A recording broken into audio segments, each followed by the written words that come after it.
सबको फिर एक बार जय मसीह की। प्रभु के नाम की महिमा हो।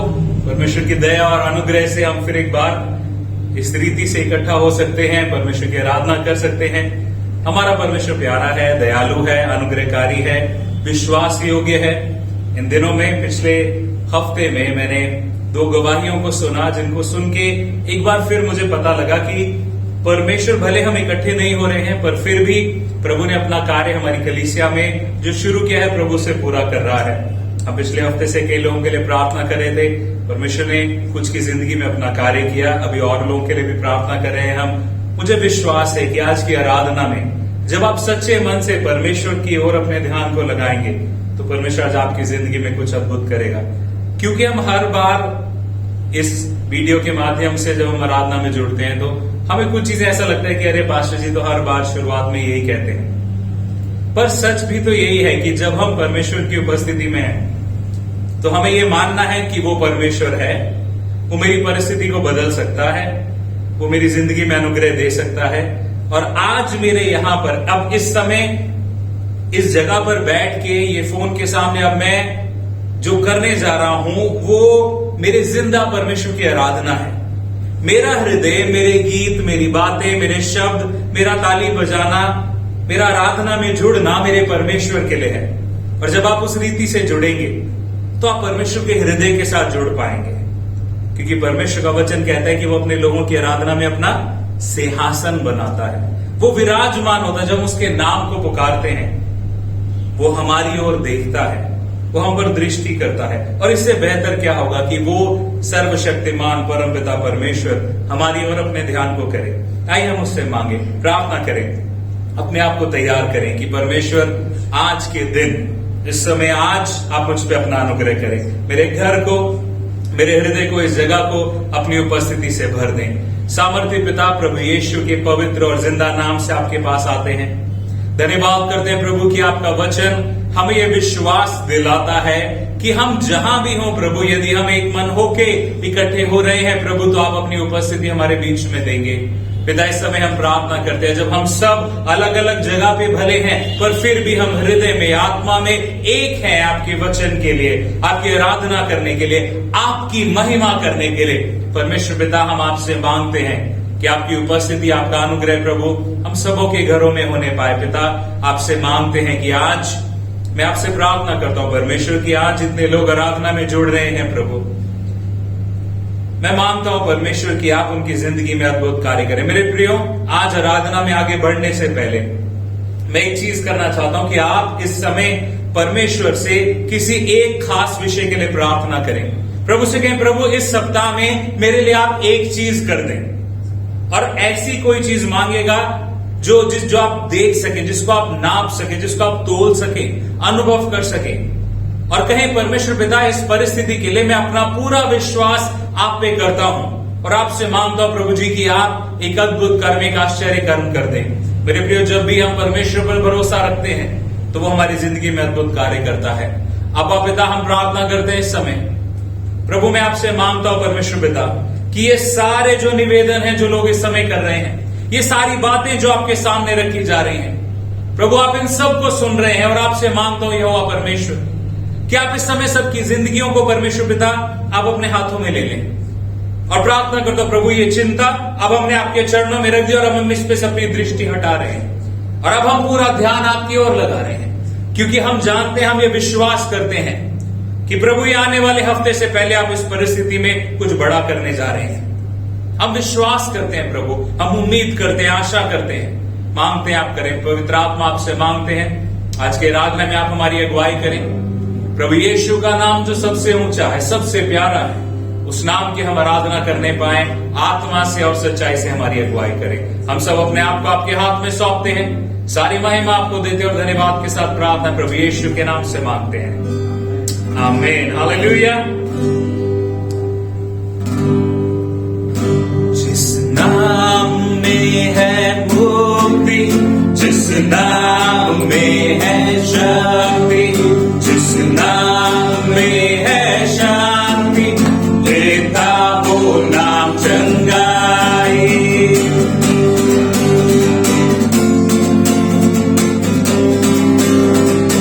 जिस नाम में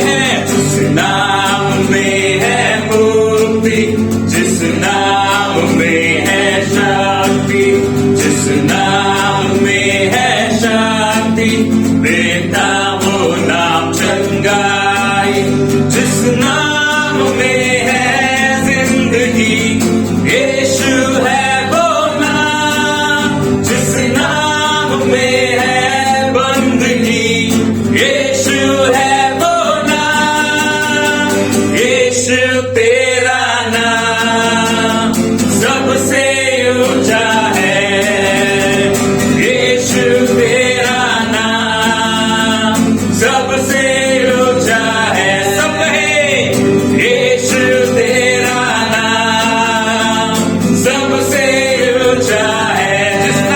जिस नाम में है मुक्ति, जिस नाम में है शक्ति, जिस नाम में है शांति, देता वो नाम चंगा। जिस नाम में है मुक्ति, जिस नाम में है शक्ति, जिस नाम में है शांति, देता वो नाम चंगाई। जिस नाम में है बंदगी, यीशु है वो नाम जिंदगी। जिस नाम में है जिंदगी, यीशु है वो नाम। यीशु तेरा नाम सबसे ऊंचा है। यीशु तेरा नाम सबसे ऊंचा। यीशु तेरा नाम, यीशु तेरा नाम सबसे ऊंचा है। बीमारी से गरीबी से श्राप से है छुड़ाता। फिर एक बार, बीमारी से गरीबी से श्राप से है छुड़ाता। वो नाम है जो अंधों को रोशनी भी है देता। वो नाम है जो अंधों को रोशनी भी है देता।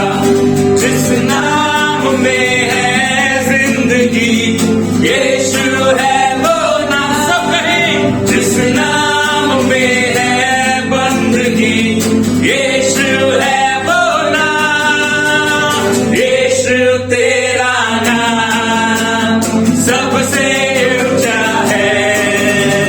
यीशु तेरा नाम सबसे ऊंचा है। ताली बजा के यीशु तेरा नाम सबसे ऊंचा है। फिर एक बार, यीशु तेरा नाम सबसे ऊंचा है। हालेलुया। इन दिनों में हम प्रार्थना कर रहे थे पास्टर उदय और उनके परिवार के लिए। पहले उनके बेटे जोशुआ को कोरोना हुआ, फिर धीरे धीरे परिवार के बाकी 3 सदस्यों को भी हो गया। उनकी शुगर, पिछले हफ्ते से हम प्रार्थना कर रहे थे, उनकी शुगर बहुत ज्यादा बढ़ गई थी। इतनी बढ़ गई थी कि उनको इंजेक्शंस लेने पड़ रहे थे, जिससे उनकी शुगर कंट्रोल में आए। उसको इंसुलिन कहते हैं। पर वो इंसुलिन के बाद भी उनकी शुगर कंट्रोल में नहीं आ रही थी। फिर हम सब ने प्रार्थना करी, बहुत सारे और लोग भी थे, प्रार्थना कर रहे थे। डॉक्टर्स को समझ में नहीं आ रहा था कि ये क्यों कंट्रोल में नहीं आ रही है और कैसे कंट्रोल में आएगी। पर जब प्रार्थना हुई, हमने विश्वास से प्रार्थना करी, उन्होंने विश्वास किया कि प्रभु आप इसको नॉर्मल करेंगे। और जब पूर्ण रीति से हमने प्रार्थना करी, परमेश्वर ने क्या करा कि वही दवाइयां, वही सब कुछ, आज वो उनकी इंसुलिन जो 30 तक पहुंच चुकी थी और बढ़नी थी, हॉस्पिटल में एडमिट होने जैसी नौबत आने लगी थी, वो शुगर तो अपने आप कम होती ही गई, और भी जो कोरोना के जितने भी सिम्टम थे वो सारे खत्म होते चले गए। हालेलुया। जिस परमेश्वर की हम आराधना कर रहे हैं, वो क्या करता है हमारी जिंदगी में? बीमारी से गरीबी से श्राप से है छुड़ाता। विश्वास करें, बीमारी से गरीबी से श्राप से है छुड़ाता। वो नाम है जो अंधों को रोशनी भी है देता। वो नाम है जो अंधों को रोशनी भी है देता। जिस नाम में है जिंदगी, यीशु है वो नाम। जिस नाम में है बंदगी, यीशु है वो नाम। यीशु तेरा नाम सबसे ऊंचा है। यीशु तेरा नाम सबसे ऊंचा है। हालेलुया। यीशु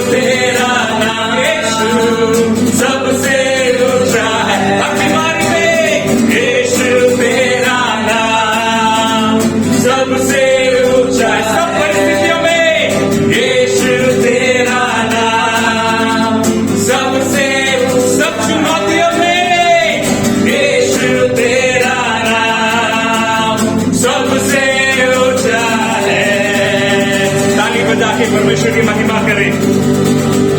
हालेलुया। उसको कहें, परमेश्वर मेरी जिंदगी में आपका नाम महिमा पाए, आपका नाम ऊंचा उठाया जाए। मेरे प्रियो, जब प्रभु यीशु मसीह ने अपने लहू के द्वारा हमें खरीदा, इस पृथ्वी पर हमारे रहने का एक ही मकसद है। प्रभु ने जितना समय हमें दे रखा है, उस समय में हमें बस यही प्रार्थना करनी है, यही अपनी जिंदगी का मकसद बनाना है कि प्रभु मैं जितने दिन जीऊं, हर दिन प्रभु मेरी जिंदगी से आपके नाम को महिमा मिले। मेरा उठना बैठना, मेरा चलना फिरना, सब कुछ। कुरिन्थियों 10 अध्याय उसके 31 वचन में लिखा है कि जो कुछ करो इस रीति से करो कि प्रभु की महिमा के लिए कर रहे हो। इस वचन को अपनी प्रार्थना बना के प्रभु से कहें, मेरे जीवन में यीशु तेरा नाम जलाल पाता रहे। मेरे जीवन में यीशु तेरा नाम जलाल पाता रहे। मेरे जीवन में यीशु तेरा नाम जलाल पाता रहे। मेरा उठना बैठना, मेरा उठना बैठना, चलना तुझे पाता रहे। मेरे जीवन में यीशु तेरा नाम जलाल पाता रहे। मेरे जीवन में यीशु तेरा नाम जलाल पाता रहे। मेरी सोचों में तू, मेरे ख्वाबों में तू, मेरी सोचों में तू, मेरे ख्वाबों में तू, मेरे सारे सवालों जवाबों में तू, मेरे सारे सवालों जवाबों में तू, मेरी सोचों में तू, मेरे ख्वाबों में तू, मेरी सोचों में तू, मेरे ख्वाबों में तू, मेरे सारे सवालों जवाबों में तू, मेरे सारे सवालों जवाबों में तू। जब भी मैं तुझे पुकारूं, तेरा रूह मुझ में आता रहे। जब भी मैं तुझे पुकारूं, तेरा रूह मुझ में आता रहे। मेरा उठना बैठना, मेरा उठना बैठना, चलना तुझे पाता रहे। मेरे जीवन में यीशु तेरा नाम जलाल पाता रहे। मेरे जीवन में, मेरे जीवन में यीशु तेरा नाम जलाल पाता रहे। जिंदगी भर तेरे गीत गाता रहूं, तू सुनता रहे मैं सुनाता रहूं।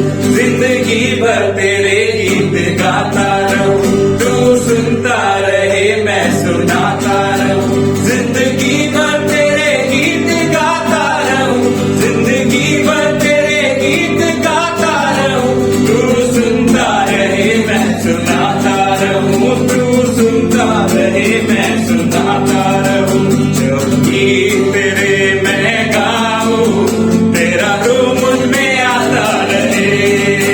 जब गीत तेरे मैं गाऊं, तेरा रूह मुझ में आता रहे। मेरा उठना, मेरा उठना बैठना, मेरा उठना बैठना, चलना तुझे पाता रहे। मेरे जीवन में यीशु तेरा नाम जलाल पाता रहे। मेरे जीवन में यीशु तेरा नाम जलाल पाता। मेरा उठना, मेरा उठना बैठना, मेरा उठना बैठना, चलना तुझे पाता रहे। मेरे जीवन में यीशु तेरा नाम जलाल पाता रहे। मेरे जीवन में यीशु तेरा नाम जलाल पाता रहे। मेरे जीवन में, मेरे जीवन में यीशु तेरा नाम जलाल पाता रहे।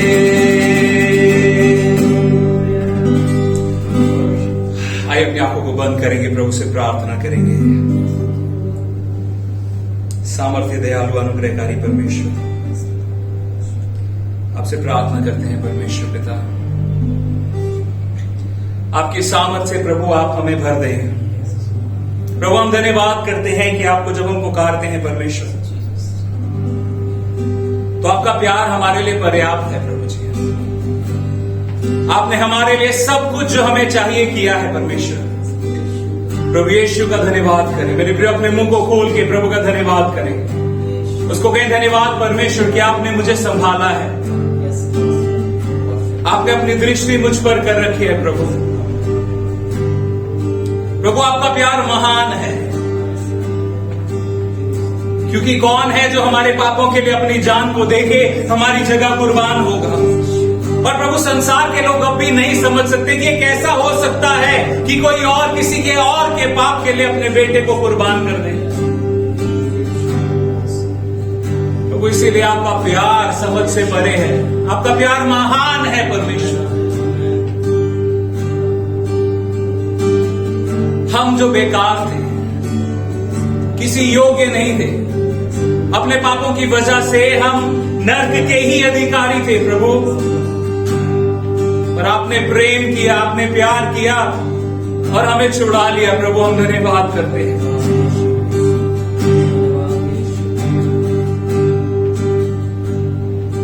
तेरा प्यार है मां, तेरा प्यार है यार, मैं जो पहले मुर्दा था तूने डाली मुझ में जान। तेरा प्यार है महान, तेरा प्यार है जहां, मैं जो पहले मुर्दा था तूने डाली मुझ में जान। तो क्यों ना बोलूं फिर मैं तेरी जय जयकार, क्यों ना बोलूं फिर मैं तेरी जय जयकार,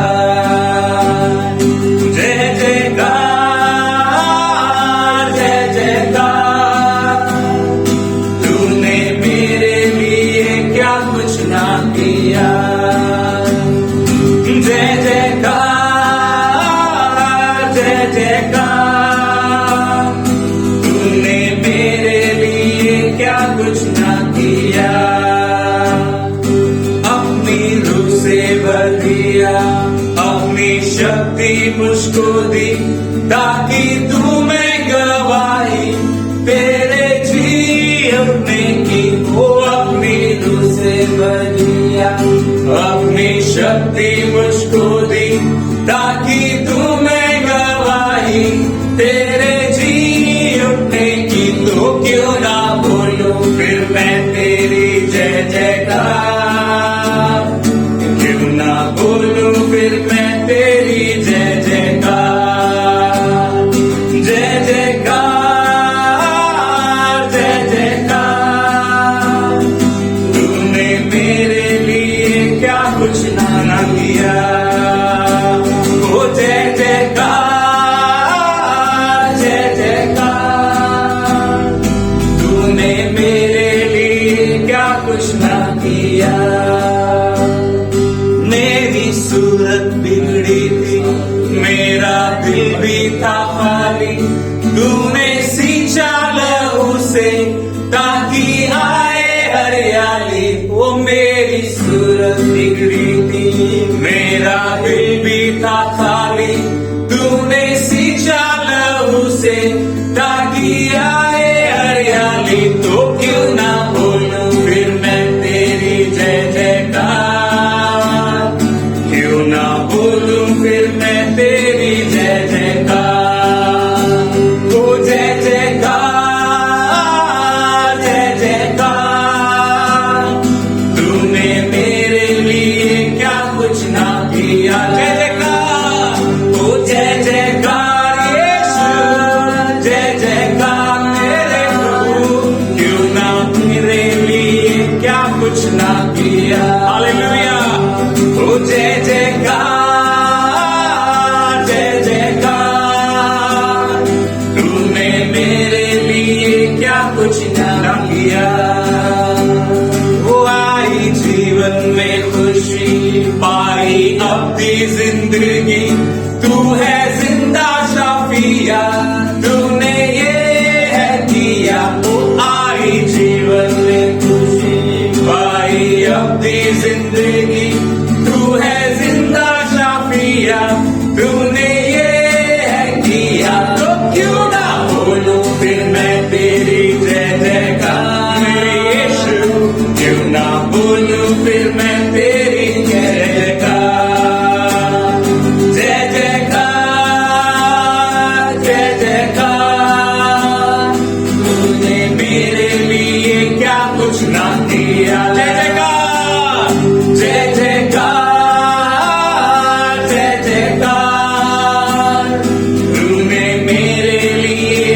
कुछ ना किया, अपनी रूह से भर दिया, अपनी रूह से भर दिया, अपनी शक्ति मुझको दी, ताकि दूं मैं गवाही तेरे जी उठने की। वो अपनी रूह से भर दिया, अपनी शक्ति मुझको दी, ताकि दूं मैं गवाही तेरे जी।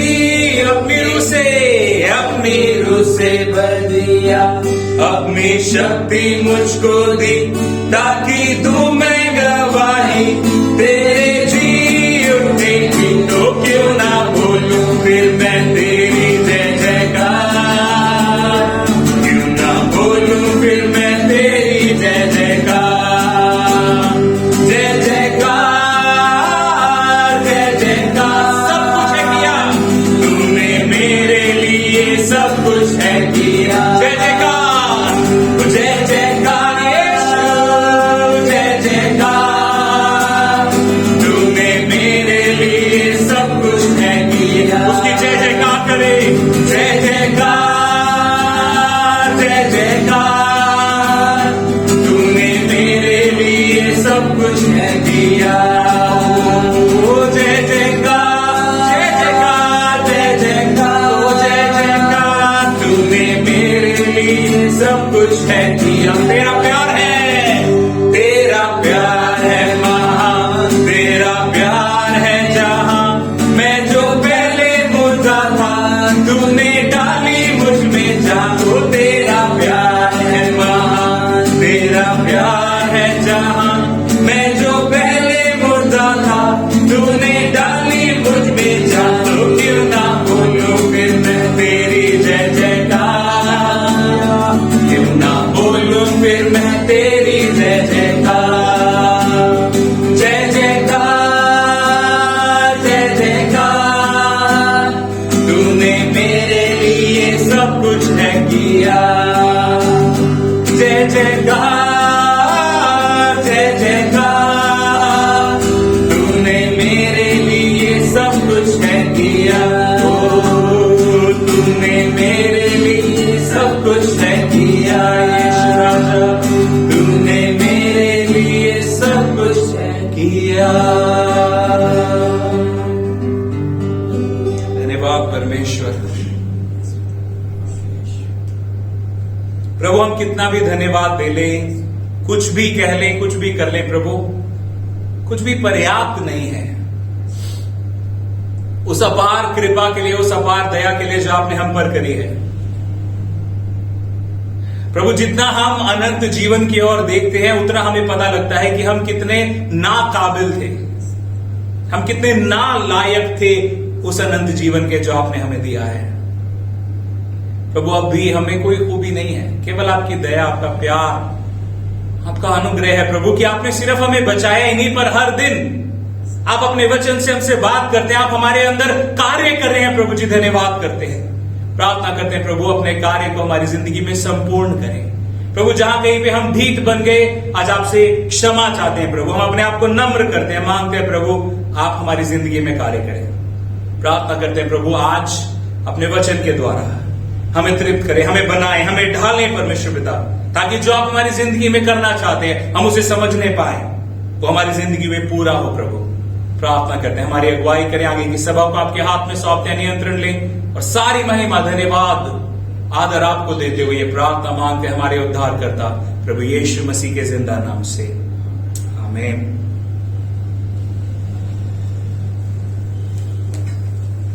आप सभी को जय मसीह की। प्रभु का धन्यवाद करते हैं कि उसने फिर से ये दिन हमें जोड़ा है कि आज के दिन और इस समय में हम प्रभु की आराधना में जुड़ सके। मेरे प्रिय, मैं आपको बताना चाहता हूं कि ये जो समय है, आज का दिन है प्रभु की दृष्टि में और हमारे लिए, हमारी जिंदगी के लिए बहुत महत्वपूर्ण है, क्योंकि आज के दिन हमने प्रभु की आराधना की है। हमने समय निकालकर हम उसकी संगति में बैठे हैं। ये समय हमारे लिए बहुत कीमती है।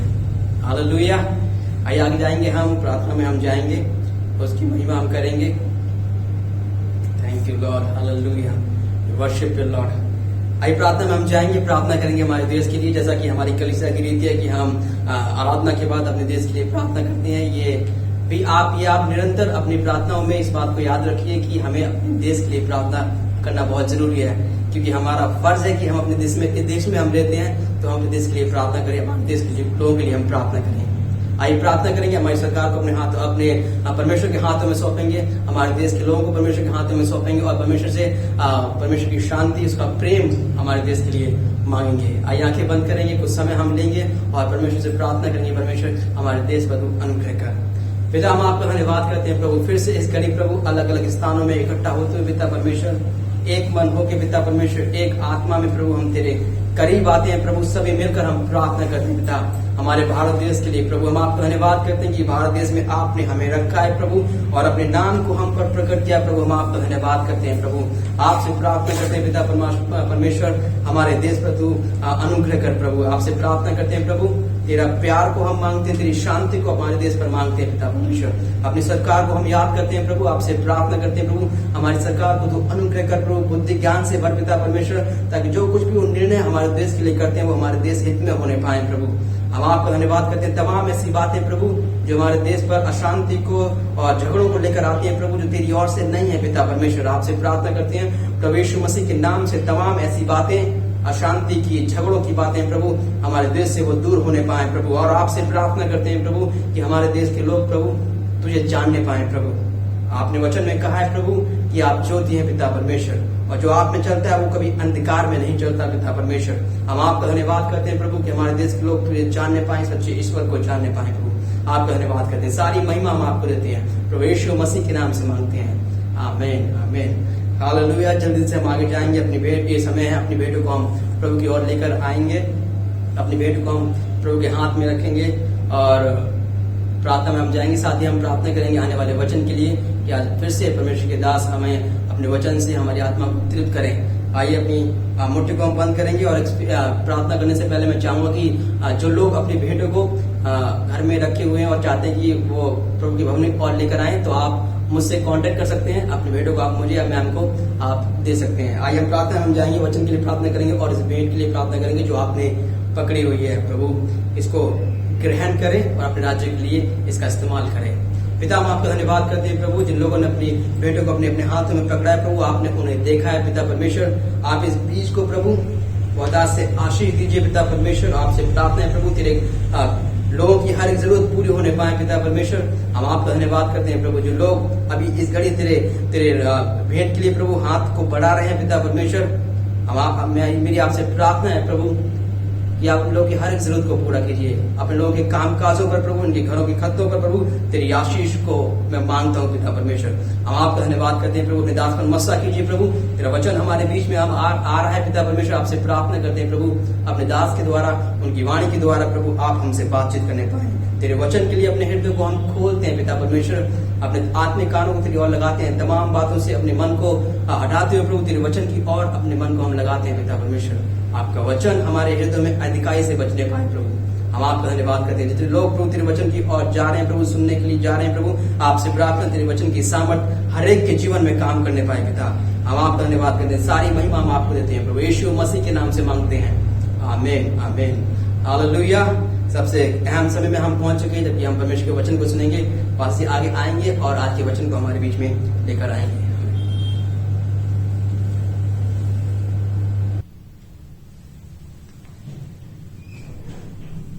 सबको जय मसीह की।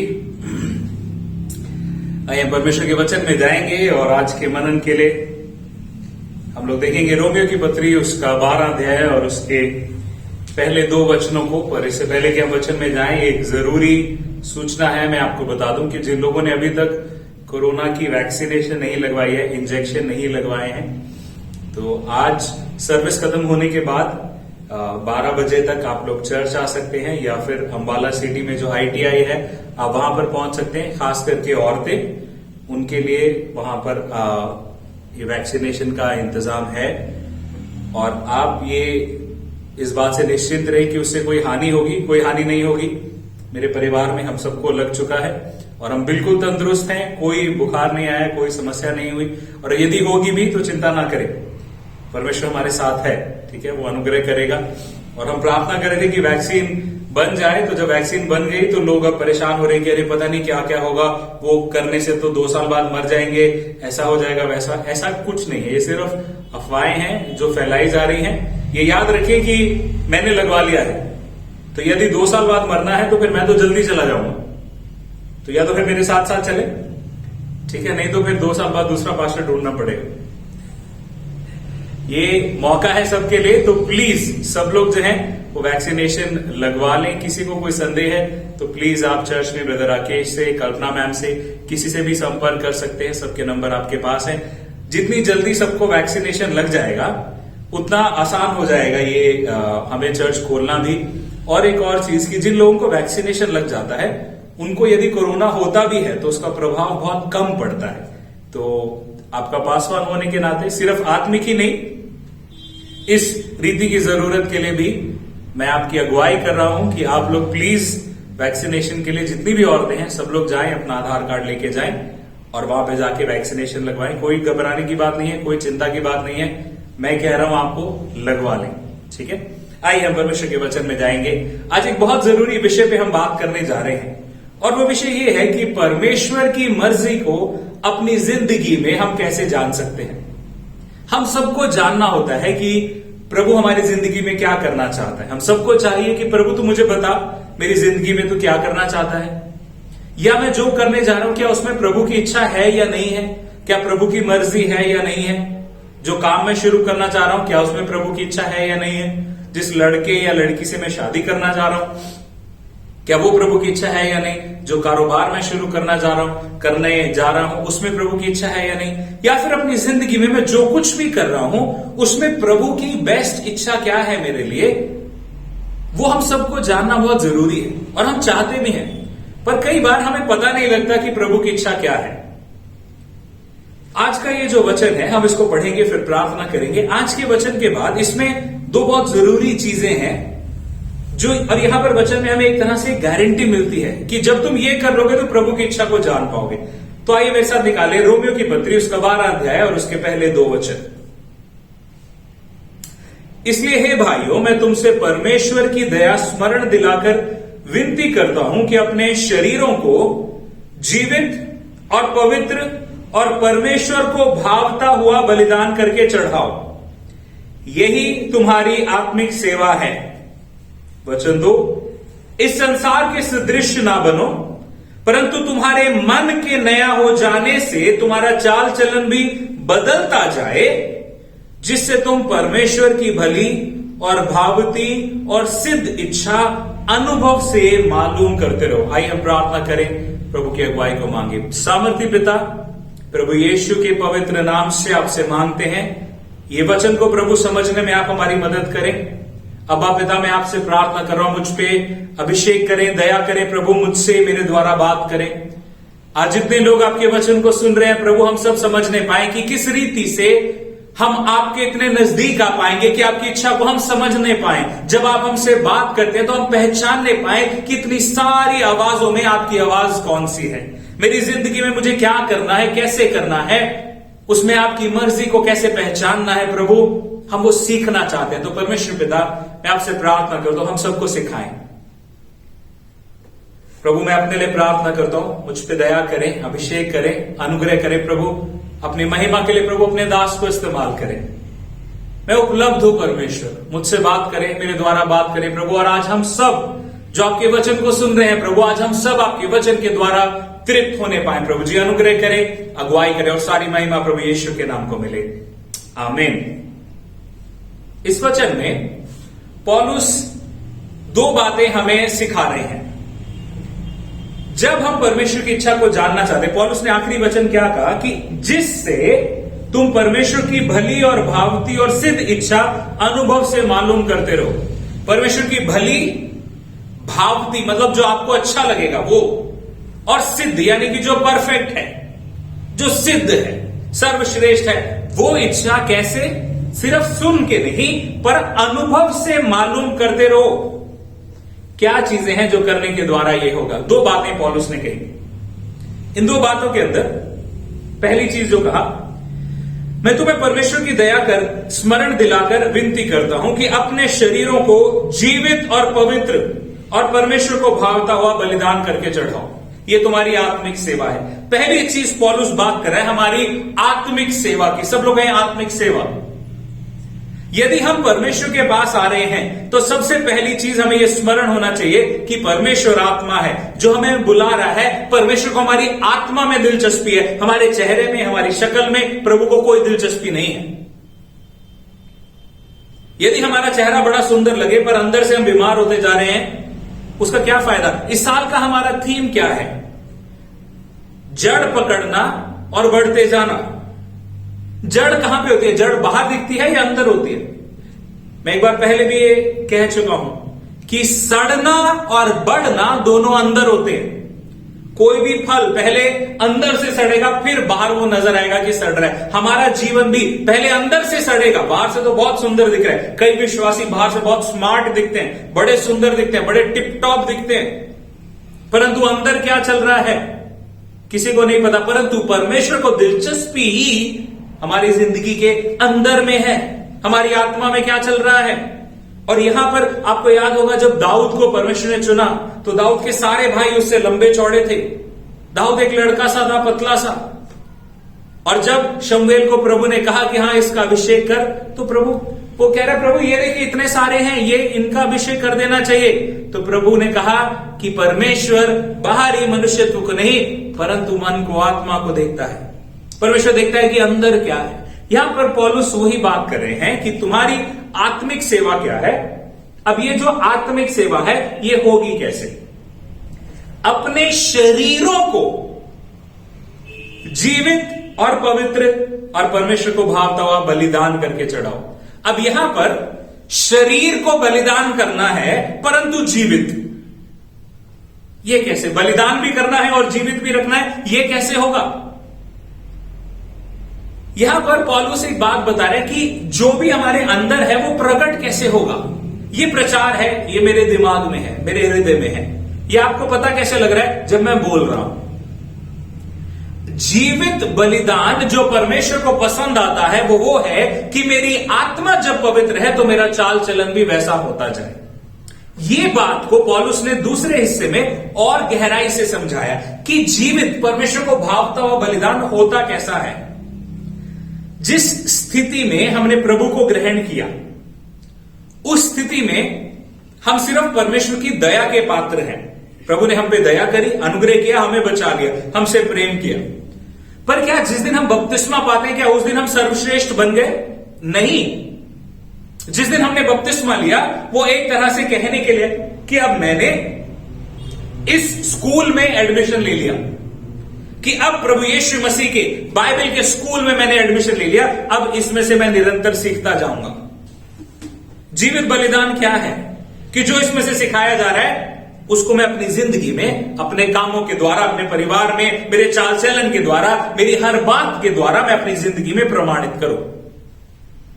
बपतिस्मा लेना इस शिक्षा की, इस स्कूल की, इस विद्यालय की शुरुआत है मेरे प्रियो। सबसे पहली चीज कि आपको यह समझना है कि अब जब आप प्रभु में आ गए तो आपकी आत्मिक सेवा क्या है, प्रभु को क्या चीज प्रसन्न करेगी। आपका पैसा प्रभु को प्रसन्न नहीं करता। वो पैसा जिस ईमानदारी और जिस हृदय से दिया गया वो परमेश्वर को प्रसन्न करता है। पर यदि आपके मन में तो दशवांश देना है पर आप दे नहीं रहे, बलिदान हुआ नहीं। आपने सोच तो लिया, सोच लेने से कुछ भी नहीं होगा।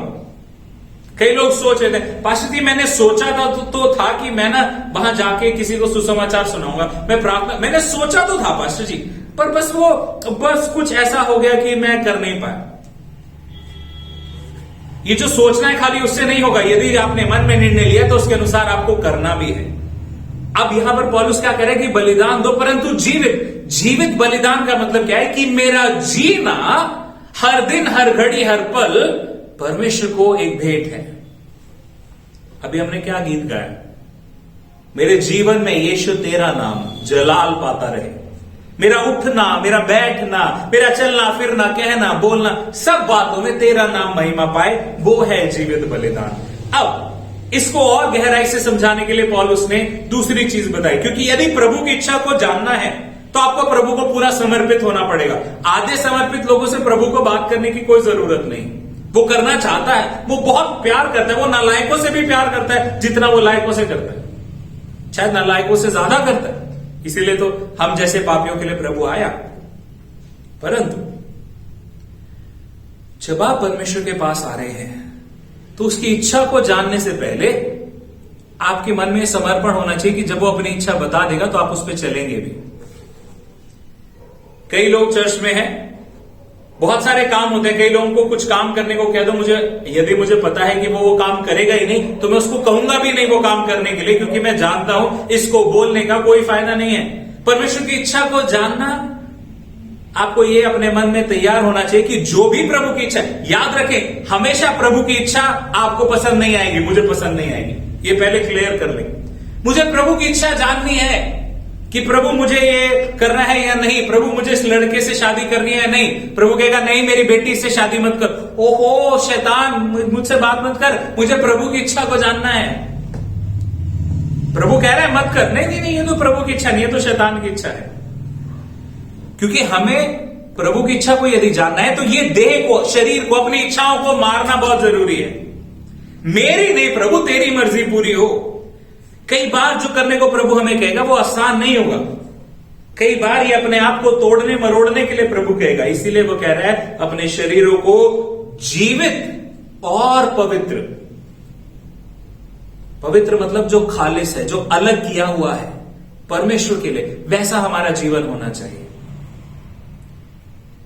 कुछ लोग कहेंगे पास्टर जी मेरा जीवन परफेक्ट नहीं है, मेरे जीवन में तो बहुत गड़बड़े हैं। कोई बात नहीं, परमेश्वर के पास आओ, वो धोएगा साफ करेगा। प्रभु किसी को भी बाहर नहीं फेंकता,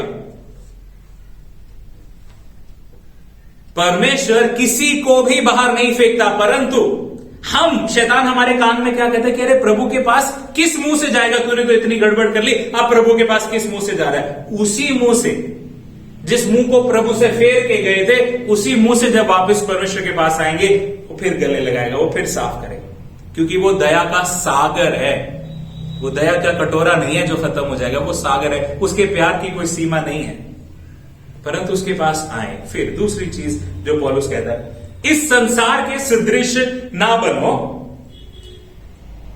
परंतु तुम्हारे मन के नए हो जाने से तुम्हारा चाल चलन भी बदलता जाए, जिससे तुम प्रभु की इच्छा को जान सकोगे। इस संसार के सदृश ना बनो, इसका मतलब क्या है? संसार के सदृश ना बनो, जैसे संसार के लोग दिखते हैं वैसे मत दिखो, क्या ऐसा पौलुस कह रहा है? मैं अपनी पत्नी से जब बात कर रहा था, ये प्रचार जब मैं तैयार कर रहा था तो हम डिस्कस कर रहे थे, तो मेरी पत्नी ने मुझे बताया कि एक तरह के ग्रुप के लोग हैं, एक लोगों का समूह है, शायद उनको आमिश लोग कहते हैं। वो ये कहते हैं, इस वचन को पकड़ के उन्होंने ऐसा पकड़ा है कि संसार के सदृश ना बनो, तो वो ऐसे संसार के सदृश नहीं बन रहे कि वो टीवी नहीं लेते, बिजली नहीं लेते अपने घर में, इंटरनेट का उपयोग नहीं करते, क्योंकि संसारिक लोग ऐसा करते हैं। अब मैं 100% मुझे पक्का है कि जब परमेश्वर संसार के सदृश ना बनने की बात पौलुस के द्वारा कहलवा रहा है, तो परमेश्वर इंटरनेट और टीवी और बिजली और इन सब चीजों की बात नहीं कर रहा था। परमेश्वर बात कर रहा था कि जब सदृश का मतलब क्या है, जब हमें कोई देख रहा है तो वो हमें देख के ये ना कहे कि ये संसारिक व्यक्ति है, बल्कि सिर्फ यही नहीं, ऐसा होना चाहिए कि वो हमें देख के, हमारे चाल चलन को देख के, हमारे बर्ताव को देख के, हमारी बातों को देख के वो कहे कि नहीं, ये और संसार में कुछ फर्क है, ये दोनों सेम नहीं है।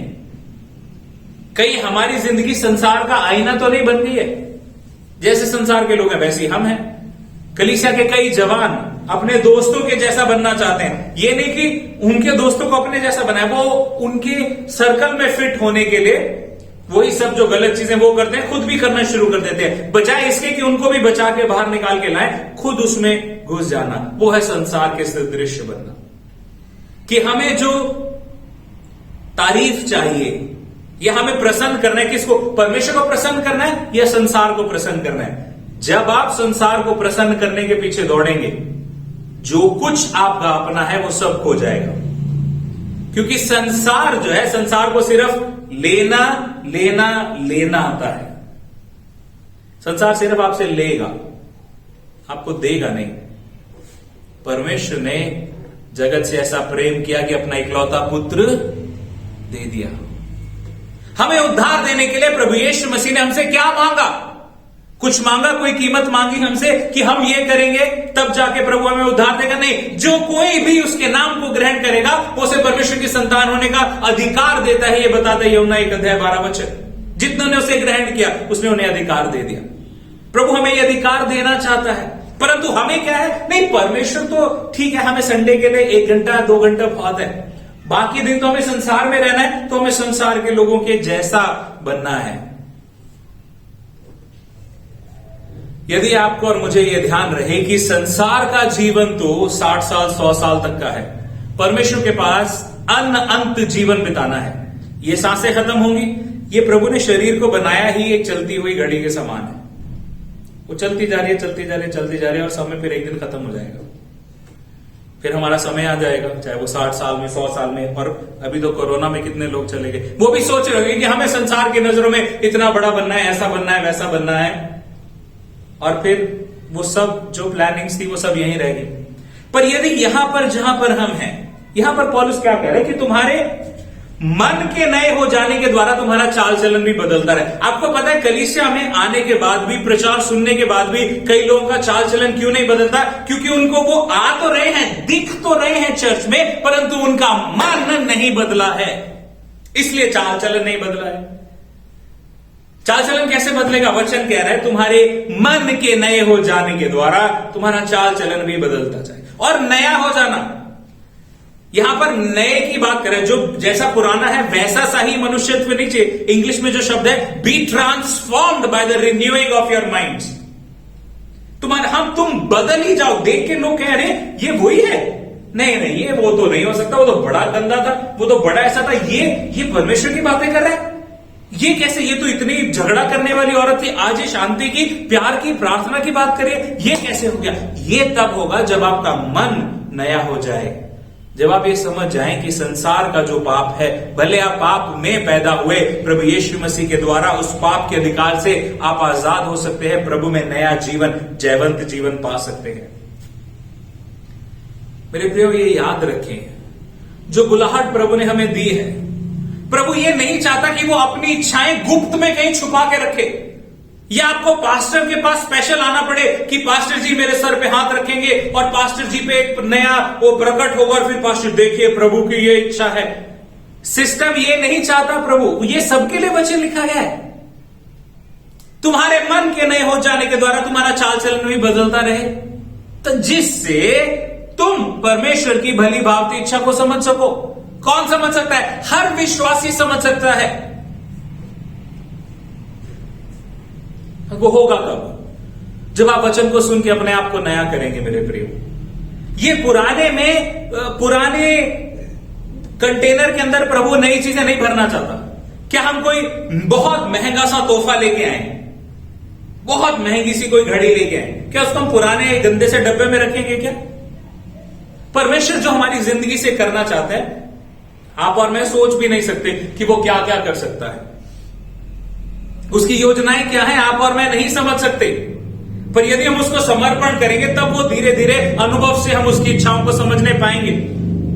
परंतु कुछ लोगों को क्या चाहिए? प्रभु की इच्छा भी मेरी जिंदगी में पूरी हो। प्रभु से मुझे चाहिए क्या? आशीष और बरकत और पैसा और तरक्की और मन चाही चीजें मुझे मिल जाएं। ध्यान से सुने अब जो मैं कहने जा रहा हूं। आज के समय पे ऑनलाइन बहुत सारा प्रचार है, बहुत सारे ढोंगी, गलत प्रचार करने वाले, भेड़ के रूप में भेड़िए जैसे प्रचार कर रहे हैं।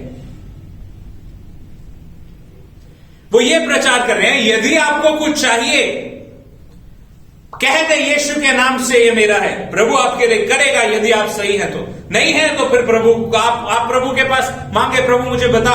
अच्छा, वो एक बाबा है ना, निर्मल बाबा, ये करो तो तुम्हें कृपा आ जाएगी, वो वही फॉर्मूला करे। वचन में कहीं नहीं लिखा कि ऐसा करने से कृपा आ जाएगी। यहां पर जो फॉर्मूला दिया है प्रभु की इच्छा को जानने का, अपने शरीर को जीवित बलिदान करके परमेश्वर को प्रस्तुत करो।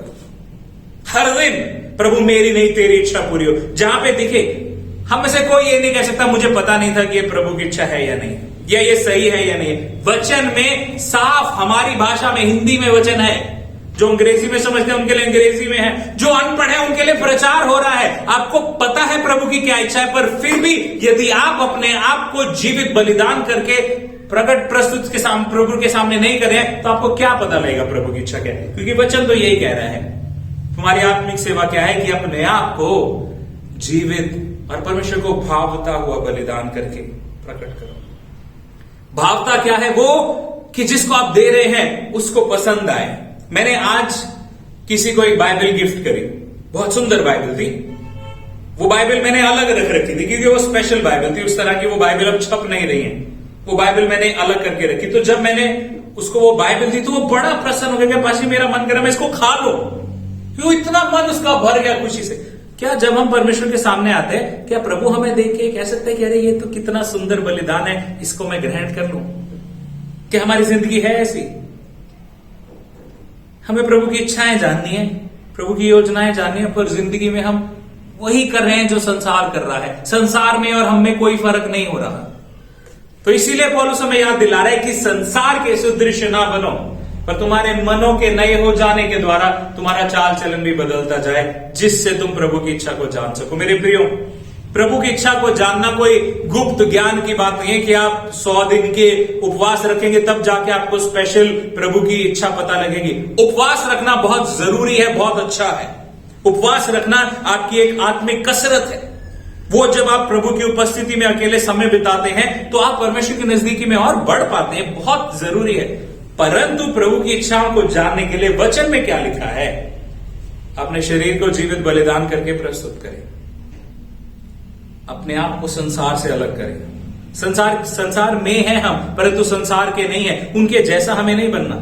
यदि संसार हमारा इनकार भी कर दे और प्रभु हमें ग्रहण कर ले तो उससे सुंदर क्या है? पर कितना बुरा होगा, कितने दुख की बात होगी। वचन कहता है कि यदि सारे संसार को जीत ले पर अपने प्राण की हानि उठाए तो उसको क्या लाभ? मेरे प्रियो, लाभ की बात यही है, फायदे की बात यही है, असल मुनाफा यही है कि अपने आप को परमेश्वर के वचन की अधीनता में ऐसा कर दे कि जो वचन कहता है वो मैं, क्योंकि जब हम बलिदान हैं तो हम तो बलि हो गए। बलि की क्या कोई इच्छा होती है? जो मर गया उसकी क्या इच्छा? पर हम तो मरना ही नहीं चाहते ना। हम वेदी पे लेटना तो चाहते हैं, पर वो अपने ऊपर वो बलि का चाकू चलने नहीं देना चाहते। पास्टर जी मैं लेट तो गया, बस इतने विश्वास नहीं समझ लो कि मैं कट गया। हाँ ना, प्रभु कहते हैं जीवित बलिदान कटना पड़ेगा। ये मेरा जो अहम है ना, इसको कटना पड़ेगा। ये जो मेरी जिद है इसको कटना पड़ेगा। जो मेरे अतीत की आदतें हैं उनको कटना पड़ेगा। जब तक ये बलिदान नहीं होगी तब तक उसकी इच्छा नहीं कार्य कर पाएगी, तब तक हम समझ नहीं पाएंगे। परंतु जब ये हो जाएगा तो सिर्फ वो अपनी इच्छा आपको बताएगा नहीं। यहां पर वचन क्या कहता है कि उसकी इच्छा अनुभव से मालूम करते रहो। अनुभव करेंगे आप, आपकी जिंदगी में आपको पता लगा, अरे मैं तो ये करने वाला था पर अचानक से ये नहीं हुआ। मुझे लगा कि अरे मैं तो विफल हो गया इस काम में, और मैं जैसी पलटा मुझे समझ में आया अच्छा हुआ ये विफल हो गया, क्योंकि इस काम में मेरी बड़ी सफलता है, मेरे लिए बड़ी आशीष है। तब आप समझ पाएंगे अरे प्रभु की यही इच्छा थी। अनुभव से, किसी और को कहना करना नहीं पड़ेगा। पास्टर जी स्पेशल अभिषेक करने के लिए नहीं आएंगे आपके घर पे। आपकी जिंदगी में जब आप परमेश्वर के साथ ईमानदारी से चलेंगे, अपने आप को जीवित बलिदान करके रखेंगे, संसार के सदृश नहीं बनेंगे, चाल चलन मन के बदलने के द्वारा सही होता जाएगा। प्रभु की इच्छा आप अनुभव से, एक बार नहीं, 2 बार नहीं, अनुभव से हमेशा आप जानते रहेंगे। ये सीक्रेट है सिंपल सा, प्रभु की इच्छा को जानने का। मैं आशा करता हूं कि आज ये वचन सुनने के बाद आप ढीठ नहीं बने रहेंगे, प्रभु को नियंत्रण देंगे कि प्रभु मैं जीवित बलिदान बन के रहूं, आपकी इच्छा को जानने पाऊं, आपकी मर्जी के लिए जी। आइए हम प्रार्थना करें। प्यारे पिता, प्रभु यीशु के पवित्र नाम से आपकी महिमा करते हैं, धन्यवाद करते हैं परमेश्वर आज के वचन के लिए। धन्यवाद आपने हमसे बात करी है। प्रार्थना करते हैं ये वचन हम अपनी जिंदगी में लागू करें। प्रभु मैं चाहता हूं, मेरी इच्छा है प्रभु जितने लोग वचन को सुन रहे हैं वो आज ही अपने अतीत की सारी जिद को प्रभु आज बलिदान कर दे। परमेश्वर अपने आप को एक जीवित बलिदान करके आपके सामने रख दे कि प्रभु मैं वेदी पे लिटाऊं, तू मुझे, मेरे आप को, मेरे अहम को तू मार दे परमेश्वर पिता, और तू चला, तू नया बना, मेरा मन नया हो जाए, ताकि मेरा चाल चलन बदल जाए, ताकि मैं अनुभव करूं तेरी इच्छा को, सिर्फ सुनूं नहीं, देखूं नहीं, दूर से उम्मीद नहीं करूं, पर मेरी जिंदगी में वो पूरी हो, मेरी जिंदगी के द्वारा पूरी हो प्रभु, क्योंकि तू ही है वो जो मुझसे प्यार करता है। तूने मुझे छुड़ाया है। धन्यवाद परमेश्वर। प्रभु प्रार्थना करता हूं सबको आप आशीष दे, सबकी अगुवाई करें परमेश्वर पिता, हमारी जिंदगी से आपका नाम महिमा पाए। धन्यवाद करते हैं परमेश्वर, सारी महिमा आपको देते हुए प्रार्थना प्रभु यीशु के जिंदा नाम से मांगते हैं, आमीन। आइए प्रभु की प्रार्थना हम सब एक साथ मिलकर करेंगे। हे हमारे पिता, तू जो स्वर्ग में है, तेरा नाम पवित्र माना जाए, तेरा राज्य आए, तेरी इच्छा जैसे स्वर्ग में पूरी होती है वैसे ही पृथ्वी पर भी हो। हमारे दिन भर की रोटी आज हमें दे, और जिस प्रकार हमने अपने अपराधियों को क्षमा किया है वैसे ही तू भी हमारे अपराधों को क्षमा कर, और हमें परीक्षा में ना ला परंतु हर बुराई से बचा, क्योंकि राज्य, पराक्रम और महिमा सदा तेरे ही हैं, आमीन। अब पिता परमेश्वर का प्रेम, प्रभु यीशु मसीह का अनुग्रह और पवित्र आत्मा की सहभागिता अब से लेकर प्रभु यीशु मसीह के दूसरे आगमन तक हम सबों के साथ बनी रहे, आमीन, आमीन, आमीन। सबको जय मसीह की। परमेश्वर आपको बहुत आयत से आशीष दे।